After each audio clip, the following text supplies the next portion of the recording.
Hi everybody, hope you're doing marvellously well. Sitting here with the rather wonderful Mr. Bob Clearmountain. How the devil are you?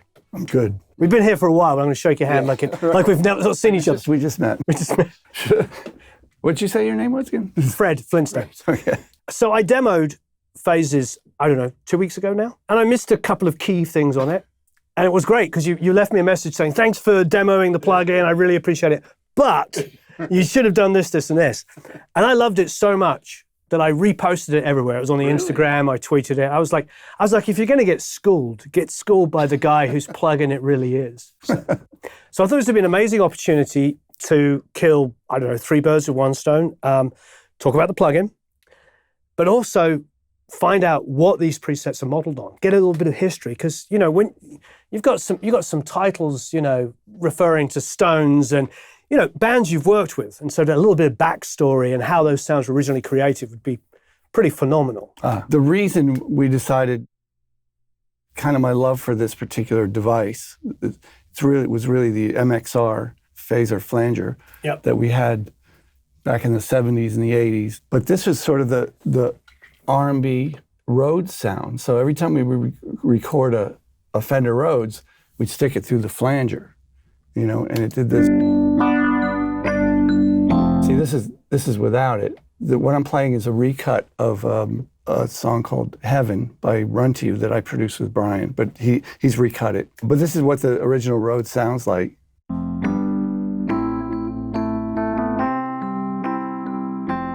Sounds like a Fender Rhodes. But then you turn this thing on, and all of a sudden you get this lovely sort of gorgeous, just beautiful sound, And but then with this, we took it one step further, and because it's a stereo device, we can split the 2 oscillators. So the left and right oscillators are going opposite. The sweeps are opposite. So one's up and the other one's down. And then you get a really beautiful stereo sound, which we could do it in the old days, but the oscillators would just be separate and they wouldn't be. See, now it's a nice. Super wide, yeah. It's just a beautiful way to make a stereo sound out of a mono instrument. But that's basically what it was all about. But then we decided, let's take it a few steps further. Well, now the thing is that you can turn off the phaser, but you can do a thing. Tape phasing was a thing that we did in the old days, where you'd run one signal through 2 tape machines. Yep. And then you'd vary speed. They called it flanging because you'd get it by putting your finger on the flange of the tape. And that would alter the speed of one of the machines.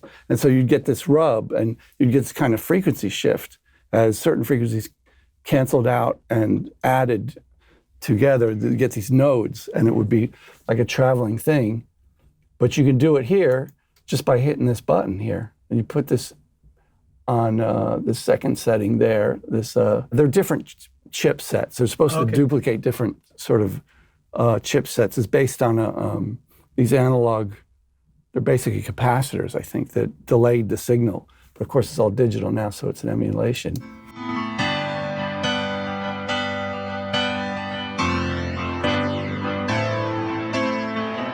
Yeah, and that's proper tape flanging. Let me get rid of some of those effects on here. And this is the thing that you were demonstrating, was the flanging. Yeah, but didn't get right. But the cool part is if you put the sweep over to 0, then it becomes a manual flanger. And this is you take the sweep. Ah, I see. So you can time that to go in time with the track, or the opposite. Or just do it manually. Randomly, yeah. I mean, the old days we do it, you do it manually by this is like holding your finger on the flange of the tape reel. Right. But then you can put it in auto mode as well. And once you put it in auto mode, you can time it to 1 bar or 2 bars or whatever. But then you can make it stereo as well by altering the 2 oscillators.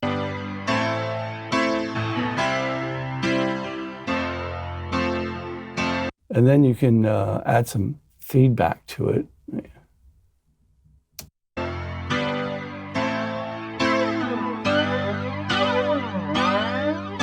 So it's more intense. And then you can flip the polarity of the delayed signal, but it gets really intense. And then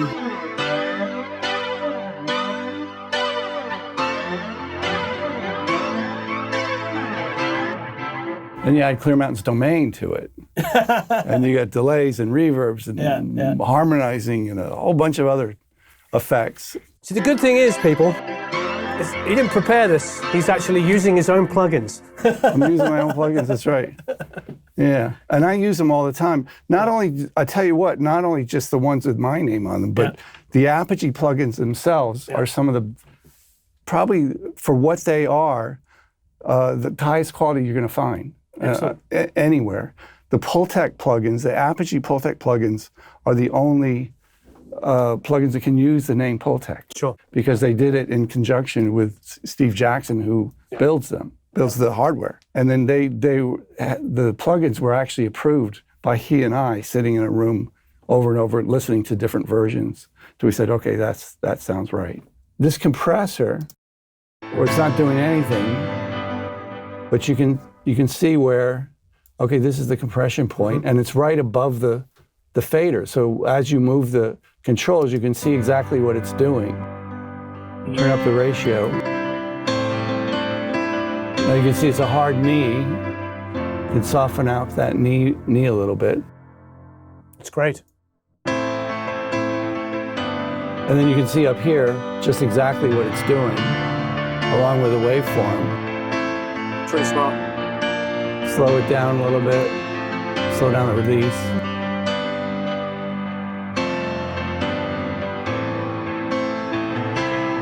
But I've heard people say, in fact, I think one of the professors at Berklee School of Music said, it teaches you actually what a compressor does. And like you're seeing right above the controls, you're seeing exactly, precisely what it does. And then of course you listen to it.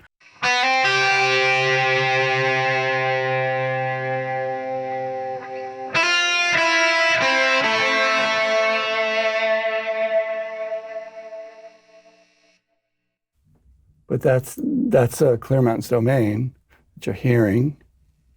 And what I should do is bring this run to you guitar solo. There we go. There's actually a preset for this very song.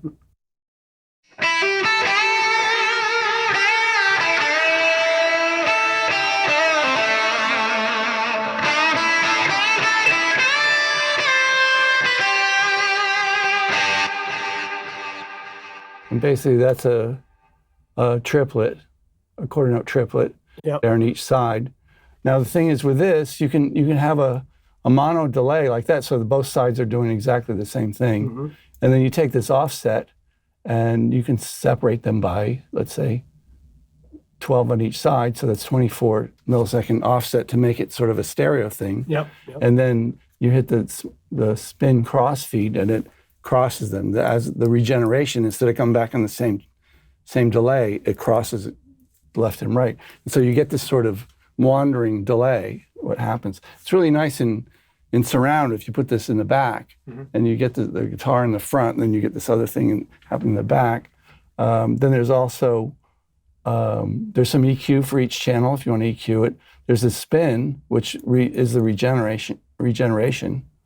There's a thing called blur, which... Yeah, what was the blur? Just saturation? Blur is saturation, basically. Yeah. Saturation, just everything's saturated, you know. But I wanted to come up with a different word for it. Yeah. And for me, that's... Blur's descriptive. It's more descriptive. Yeah. The whole idea of that is I would go to rock concerts and you'd hear an overdriven PA and it's bouncing off the walls and the ceiling of the arena or wherever, or the stadium. And it's the thing's overdriven, and so it's coming back a bit distorted. Plus, it's distorted just by whatever it's hitting and whatever it's bouncing off. And so that's to kind of simulate that a little bit.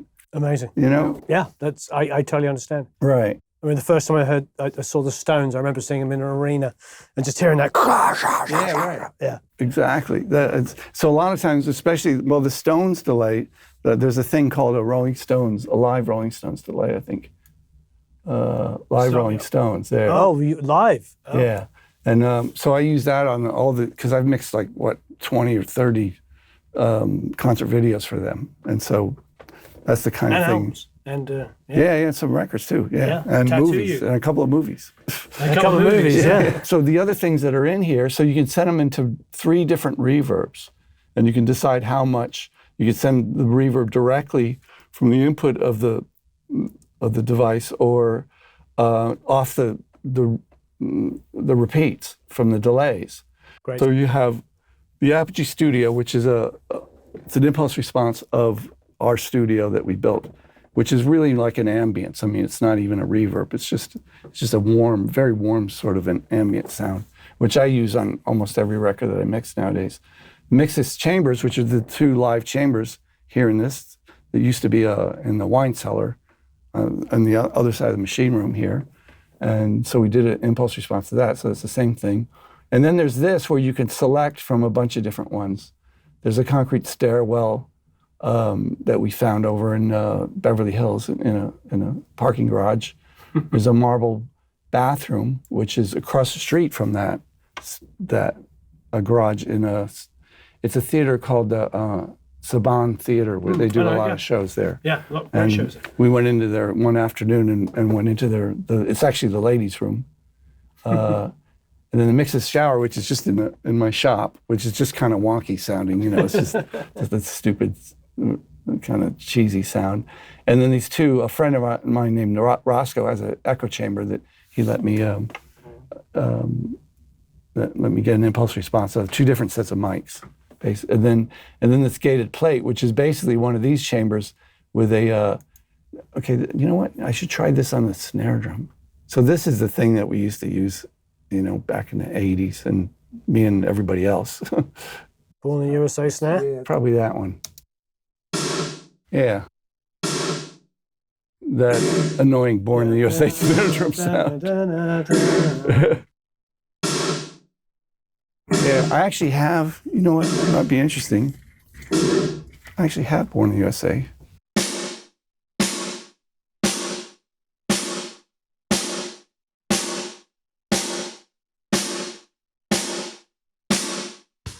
Basically, that's it.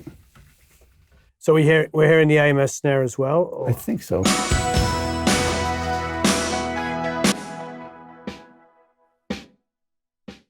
Oh, that's 7. I don't know what that is. It's cool, whatever it is.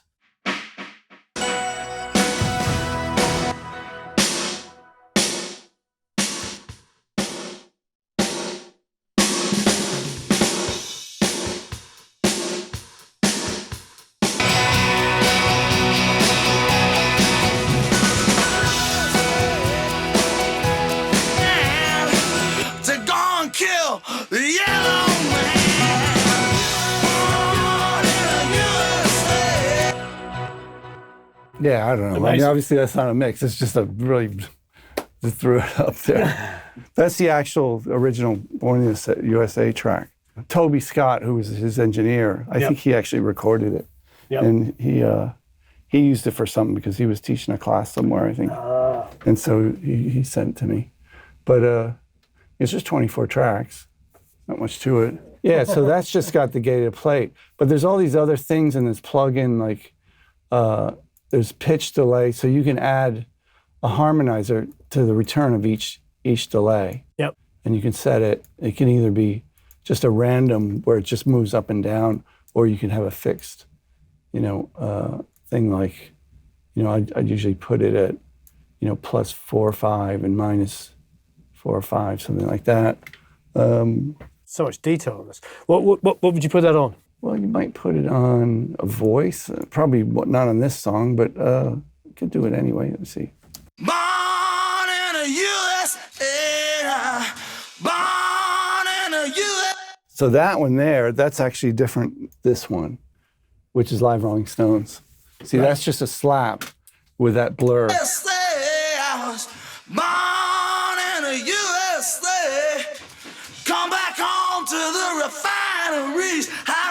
That's more the kind of thing I would use on this song. But if it was another song, like if it was a jungle and sax solo. And says, son, if it was up to me, went down to see my VA man. He said, son, don't you understand now? Oh, yeah. That's a quarter note. Left stereo, left and right. God, no. No, no, no, no. So it's Lee from the band playing.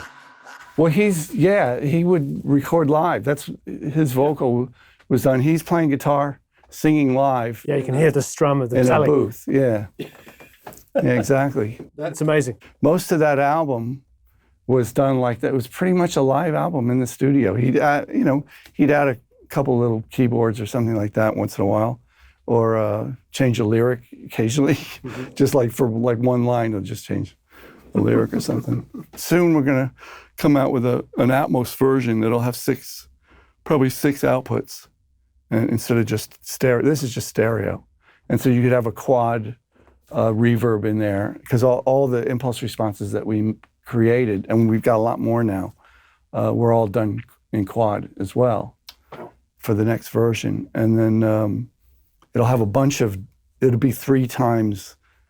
be like 3 stereo delays that you can bounce back and forth anywhere you want. It's going to be really fun. I'd love to hear the Stones guitar, because I was messing around with that. That rhythm guitar there, that's compressed. Yeah, probably. I wonder what that is. An overdub? What, the rhythm guitar? Yeah, or was that his guitar? I don't know what that is.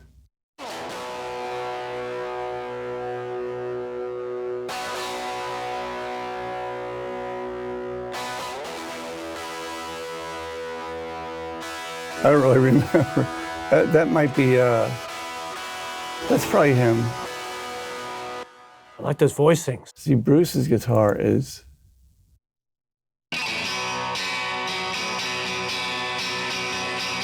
He's smashing that.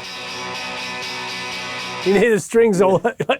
Well, Bruce called that his primal scrub. Oh yeah. I know. The E string's pulling way sharp, But he's singing and playing that.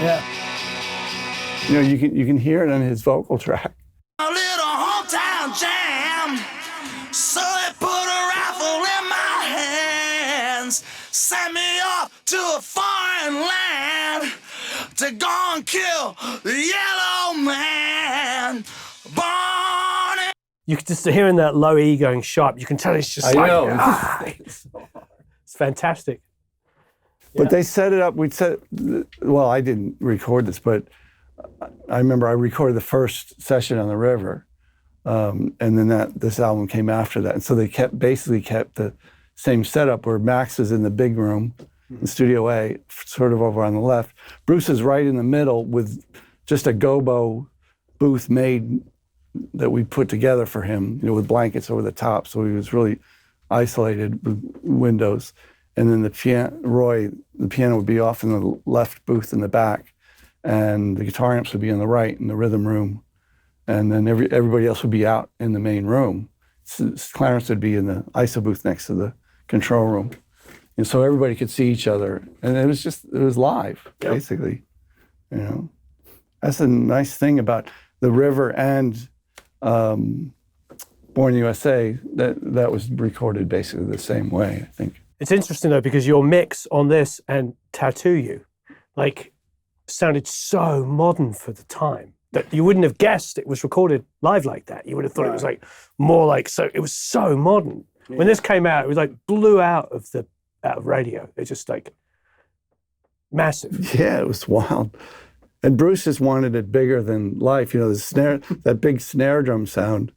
And, sampling was a new thing. And when Bruce realized that you could take a snare drum from someplace else and put it on another song, put that Glory Day snare drum on this one, I don't know which, it's just, I don't know which particular song. But we used that snare drum on probably 4 other songs on the album. And how were you triggering it in those days? Oh, back then it was the AMS. The AMS? Yeah, which mine doesn't work anymore, unfortunately.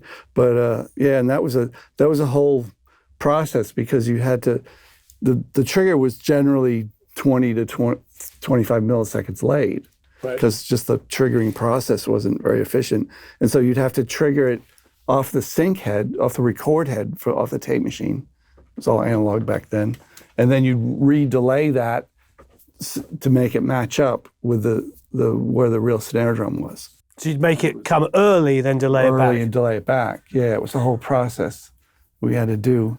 And then this guy in Texas came out with this thing called the Russian Dragon that I still have in my rack. I remember those. That would eventually help you figure out how many milliseconds out you were so that you could get it real tight. Yeah, it was a lot more work back then. Nowadays, I just say to my assistant, Brandon, stick a snare drum in that thing. I try not to do sample snare drums. I try to do it as seldom as possible, only if the snare drum's really not working. Yeah. But bass drum, I usually added something in there with the whatever bass drum's recorded on there. What are you adding in there? I just have a few of my own personal samples that I've made myself, over the years. And it's interesting how the law works with samples because, once you use a sample on a record that's released by a label, you no longer own it. It's actually owned by the label. And so... Interesting. So nobody should really tell anybody what samples they use. That's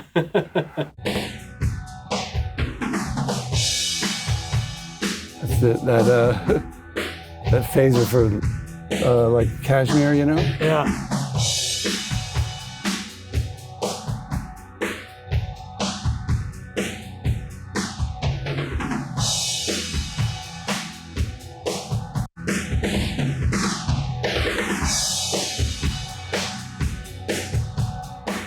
It's sort of a stereo phasing. So the oscillator is doing opposite, and it's inside. That's amazing. Speed up.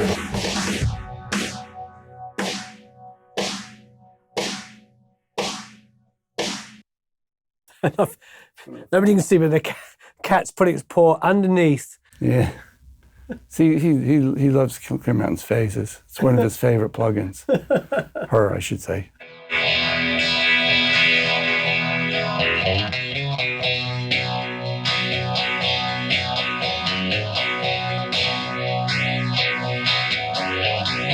So it's like an MXR, it's like a stop pedal. It's like an MXR phaser,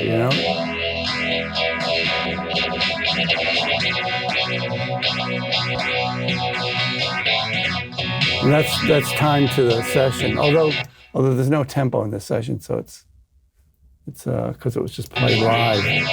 But you can change that to if you don't have a grid, you just change it. This is just hertz.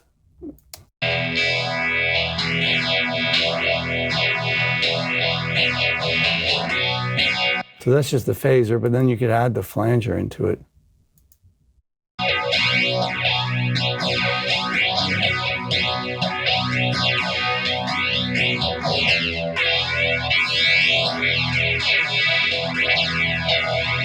Tape phasing. And what the tape phasing is doing is it's actually delaying the original signal, the dry signal. Right. And so the delay signal is going somewhere between 0 and, or probably like minus 10 to plus 10 milliseconds, right, around the delayed signal. Yep. Right? And so, and then the delay compensation puts the delayed signal in time with the rest of the music. Right. So you don't, normally to do that without this, it's like a process. It really is. I can do it on my DSP 4000 Eventide Ultra Harmonizer, but it's a whole, because you have to you have to re-record it, put it out of sync, and put it ahead of time, and then do this thing. This is just a button. Amazing. and it does exactly the same thing.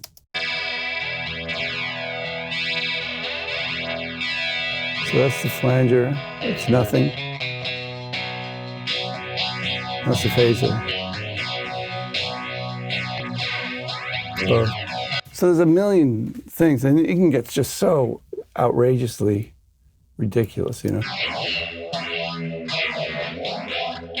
There's just going nuts.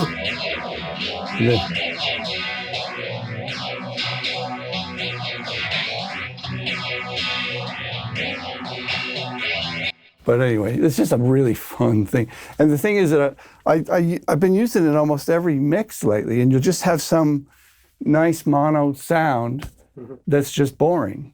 And you stick it through this, and all of a sudden it's like, oh, there you go. You know, all of a sudden it's got this contour, it's got this kind of warmth to it, and this like a nice stereo kind of thing going on.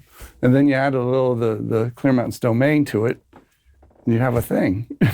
Fantastic. Turns into a thing. It's just... No, I love the fact we open up the session and your plugins are already on it. That's a good thing. Yeah. to me, mixing should be fun. You know what I mean? It should be fun. And even if you don't use any of this stuff, it's just fun to play with.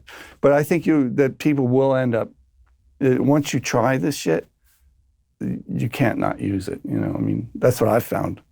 Fantastic. And I'm so happy about it. And I've heard all my friends like it. Yep. Yep. Ryan Hewitt watched the, David's son the other day, watched the video, was like, I need this plugin. Great. Bob, thank you ever so much. All right. That was a lot of fun. We're going to do a giveaway where we're going to give away 2 copies of Phases, 2 copies of the mod comp, and 2 copies of Clearmountain's domain. Don't forget to enter below and leave any comments and questions. I really appreciate it. So long, farewell, auf Wiedersehen, au revoir, heido, do svidania, goodbye, or auf Wiedersehen. Goodbye.